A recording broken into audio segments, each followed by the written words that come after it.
ये है दैनिक प्रातःकाल का डिजिटल एडिशन प्रातःकाल लाइव।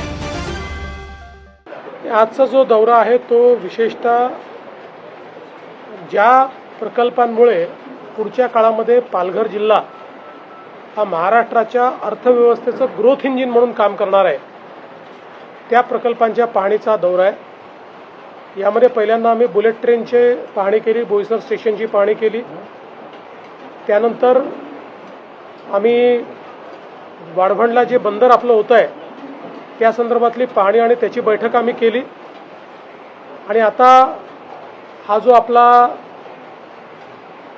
नवीन ऑफशोर एअरपोर्ट आपल्याला करायचा आहे त्या संदर्भातलं आता आमच्यासमोर प्रेझेंटेशन झालं आहे। आता आम्ही त्याची पण पाहणी करणार आहोत। जो आपला कोरे बीच आहे त्याच्याजवळ आपण देशातलं पहिलं ऑफशोर एअरपोर्ट तयार करण्याचा निर्णय केला आहे। प्री फिजिबिलिटी रिपोर्टमध्ये ही जागा फिजिबल म्हणून आलेली आहे।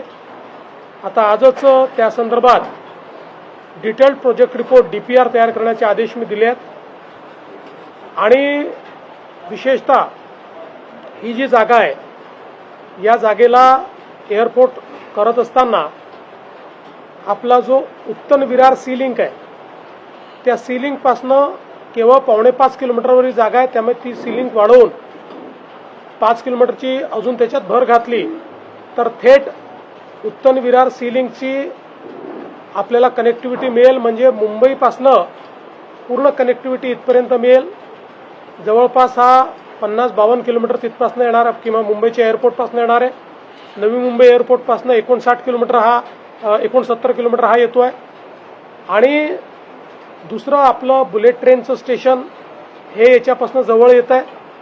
त्यामुळे एक प्रकारे हा जो सगळा आपला पालघर जिल्ह्यातला जो अर्बन भाग आहे त्या अर्बन भागाला एक मोठी कनेक्टिव्हिटी ही या एअरपोर्टमुळे मिळणार आहे। आणि साधारणपणे 2050 पर्यंत मुंबईमध्ये जी काही एअर ट्रॅफिक आपण अपेक्षित केलेली आहे 2 एअरपोर्टचा विचार केल्यानंतरही जवळपास त्या ठिकाणी मोठ्या प्रमाणात एक गॅप पडते। ती गॅप हा एअरपोर्ट भरून काढेल। 2 रनवेचा एअरपोर्ट असेल, त्यामुळे 2050 सालापर्यंत मुंबईला जी काही पॅसेंजर कॅपॅसिटी आहे ती कॅपॅसिटी क्रिएट करण्याकरता हा एअरपोर्ट अत्यंत महत्त्वाचा आहे। त्या दृष्टीनं आज आपण याची पाहणी केलेली आणि आता DPR झाल्यानंतर आपला प्रयत्न असेल की पुढच्या काळामध्ये अत्यंत वेगानं याच्या मान्यता घेऊन आणि हा एअरपोर्ट आपण तयार करणार आहोत। यासोबत जो काही आपला विरार अलिबाग कॉरिडॉर आहे, त्यानंतर आपला जो नॅशनल हायवे आहे, अशा सगळ्या प्रकल्पांची आम्ही पाहणी करतो।